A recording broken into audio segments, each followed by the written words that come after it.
बिस्मिल्लाहिर्रहमानिर्रहीम। आज का देर आमद बड़ी अहम गुफ्तगू के साथ, और अहम गुफ्तगू दिन को आपने सुन भी ली।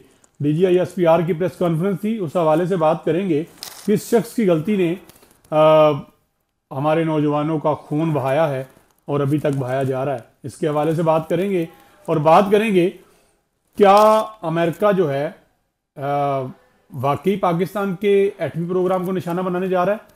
बिलावल भुट्टो ने आज इस हवाले से कहा है, क्या कहा है उस पर बात करेंगे।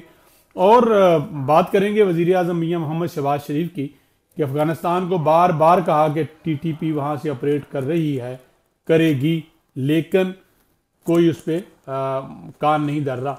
फिर हमें खुद ऑपरेशन करना पड़ा। ये फॉरेन ऑफिस की तरफ से बयान भी आ चुका है और हमने किया भी है। आज का प्रोग्राम जानने से पहले, सुनने से पहले चैनल को सब्सक्राइब कर दीजिए। आपका फीडबैक जो है हमें मजीद बेहतरी की तरफ लेके जाएगा।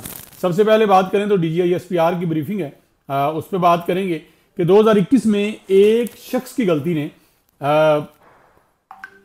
या उसकी मर्जी ने कि बातचीत से मसला हल हो जाएगा, आज तक पाक फौज जो है वो, और पाक फौज के साथ साथ कौम ने अपने खून से वो उस गलती का जो है वो अजाला कर रही है। क्योंकि उस वक्त जिस अंदाज में DGISPR के मुताबिक ऑपरेशन हुआ था, ऑपरेशन ज़रबेज़ की बात की जाए तो काफ़ी हद तक कंट्रोल कर लिया गया था, दहशतगर्दों को मार भगा दिया गया था।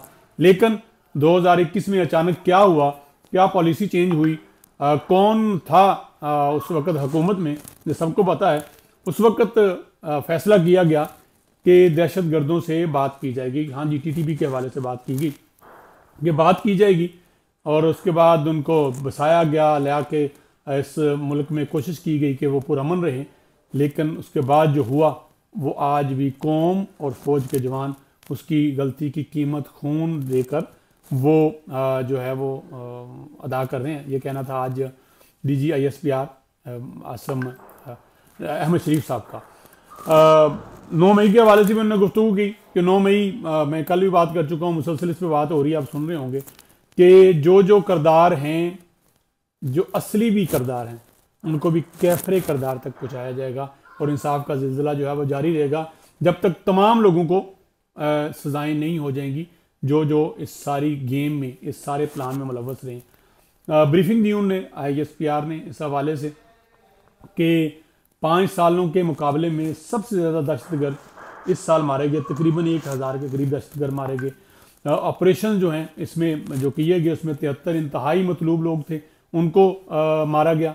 इंटेलिजेंस बेस्ड ऑपरेशन जो हैं वो तकरीबन कुछ 60,000 के करीब उनकी तादाद बताई जा रही है। आज की ब्रीफिंग के बाद एक वाज़ेह मैसेज फिर दे दिया गया है कि पाकिस्तान की दिफाई अदारे, पाकिस्तान की इज्जत और वकार पर कोई समझौता नहीं। वो चाहे पाकिस्तान के बैठे हुए बाहर दहशतगर्द हों या पाकिस्तान के अंदर बैठे हुए वो लोग जो पाकिस्तान की बदनामी या पाकिस्तान के हवाले से किसी भी बात को लेके खुश हुआ फिरते हैं। एक दूर बैठा, हज़ारों मील दूर बैठा हुआ मुल्क, वहाँ पे बैठा होता है एक शख्स जो कि स्पोक्स पर्सन है एक जमात का, वो बात करता है पाकिस्तान के अंदरूनी मामलात के हवाले से, और यहाँ पे लोग उसको खुश होते हैं।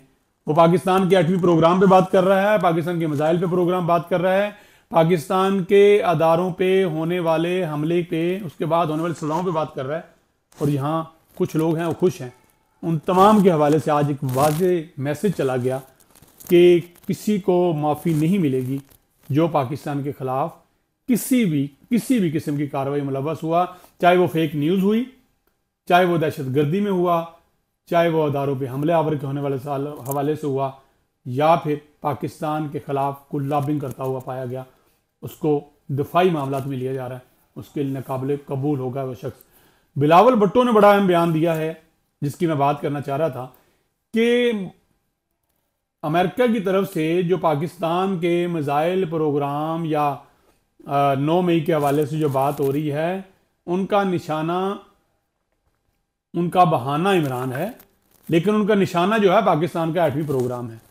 उसके हवाले से उन्होंने कहा कि पीपल्स पार्टी का उन्होंने आज जलसा था, मोहतरमा बेनज़ीर भुट्टो साहब की 17वीं बरसी थी, उस पर उन्होंने खिताब किया उन्होंने कहा कि किसी मुल्क, मुसलमान मुल्क के पास एटमी ताकत नहीं है और पाकिस्तान खुशकिस्मती से वो मुल्क है जिसके पास एटमी और मिसाइल प्रोग्राम है। उसको सबूताज करने के लिए पहले भी कोशिशें हुई हैं, अब भी हो रही हैं, और इस बार बहाना इमरान खान को बनाया जा रहा है और हमारे लोग खुशी खुशी उसके साथ मिले हुए हैं। आंच नहीं आने देंगे अपने उस एटमी प्रोग्राम पे, अपने दिफाई निज़ाम पे।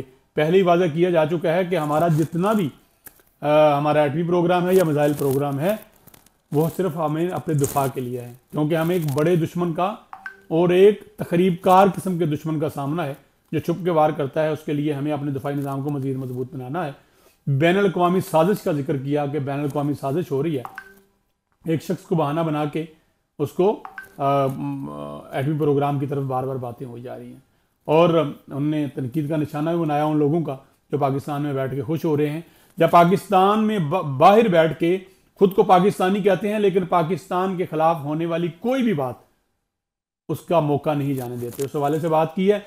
आज मियां मोहम्मद शहबाज शरीफ ने आज जो काबीना की मीटिंग थी उस हवाले से अफ़गानिस्तान को 12 दफ़ा क्या गया है कि TTP वहाँ से ऑपरेट करेगी, तो ये कबूल नहीं, ये कहना है मियां मोहम्मद शहबाज शरीफ का। और कोई शक नहीं, वहाँ से ऑपरेट हो रहा है। अफ़गानिस्तान हुकूमत को 12 दफ़ा कहा जा रहा है। इन दी एंड आपको पता है कि 2 दिन पहले ऑपरेशन भी हुआ जिसमें 70 से ऊपर, करीब 70 के करीब कह लें या 70 से 1-2 ऊपर दहशतगर्द जो है हमारे भी गए हैं। पाकिस्तान ने कहा है कि हम अपने दिफा का हक रखते हैं, दहशतगर्द हमला कर रहे हैं और इस तमाम मुल्क को हमारे लिए नाकाबिले कबूल है। इस तमाम सिचुएशन के बाद वो जो बातें हम सुन रहे थे, वो जो दबाव सुन रहे थे, उस दबाव को कम करने की कोशिश की गई है या वो दबाव वाकई पाकिस्तान की हुकूमत पे बढ़ रहा है। आज की ब्रीफिंग के बाद और कल की जो सज़ाएं हुई उससे लग रहा है कि ये सिलसिला रुकने वाला नहीं है।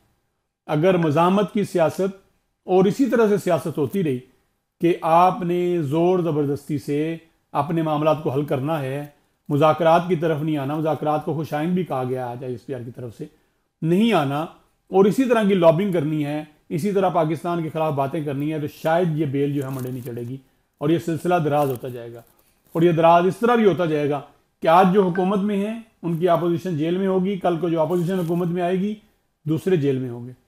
सियासतदानों को, तमाम पार्टीज़ को इस हवाले से अब फैसला करना होगा, बैठना होगा और सोचना होगा क्या हम ठीक कर रहे हैं, क्या पाकिस्तान के हवाले से दुनिया भर में जो इमेज जा रहा है उसमें बेहतरी ला रहे हैं, क्या पाकिस्तान में जिस इन्वेस्टमेंट की हम बात करते हैं इस अंदाज में आ जाएगी।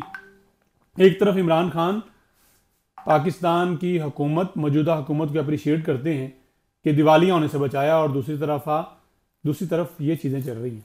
मेरे ख्याल में इमरान खान साहब को, जो उनसे लोग खासकर मिलते हैं, जो उनको नत नए मशवरे देते हैं, उनको रीथिंक करना होगा और अपने उन लोगों को समझाना होगा जो पाकिस्तान के खिलाफ मुसलसल जो है वो हर्जाशाही कर रहे हैं और पाकिस्तान को बदनाम करने की कोशिश कर रहे हैं। आज के लिए इतना ही, इजाज़त दीजिए, अल्लाह हाफिज़।